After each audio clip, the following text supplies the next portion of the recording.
جب ہدف کا تعین کر کے آپ چل پڑیں تو پھر دائیں بائیں نہ دیکھیں، پھر مخالفین کی مخالفت کی پرواہ نہ کریں، ذاتیات کی بنیاد پہ الجھیں اور لڑیں مت۔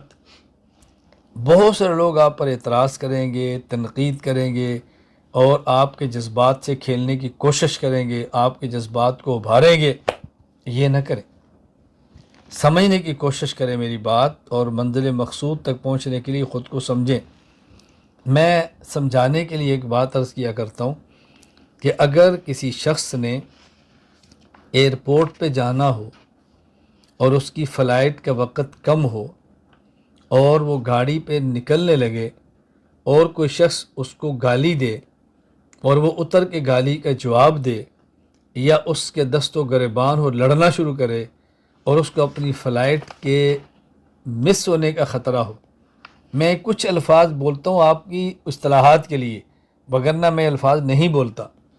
اس کو خدشہ ہو کہ اگر میں اسے الجھا تو میرا جہاز چلا جائے گا اور میں جہاز میں سوار نہیں ہو سکوں گا، وہ بندہ اس سے الجھے گا نہیں۔ اگر اس کا ڈرائیور الجھنے کی کوشش بھی کرے گا تو وہ کہے گا یار اس لڑائی کو چھوڑ، ہمارا جہاز نکل جانا ہے، اس لڑائی کو چھوڑ، ہمارے جہاز نے چلا جانا ہے۔ آپ اپنے جہاز کے چلے جانے کے خدشے سے اپنے اوپر ہونے والی گالی برداشت کر لیں گے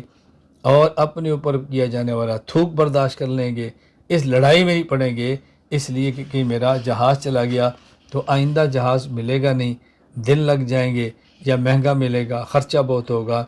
تو اسی طرح ہدف کا تعین کر کے جب ہم دوڑیں گے تو لوگ گالیاں بھی دیں گے، برا بھلا بھی کہیں گے، الزامات بھی لگائیں گے۔ ہر الزام کا ہم جواب نہیں دے سکتے، ہر بندے کی تنقید کا جواب نہیں دے سکتے، ہر بندے سے لڑ نہیں سکتے۔ خاموشی سے اپنے کام میں لگے رہیں، ایک وقت آئے گا آپ ہدف تک پہنچ جائیں گے اور الزام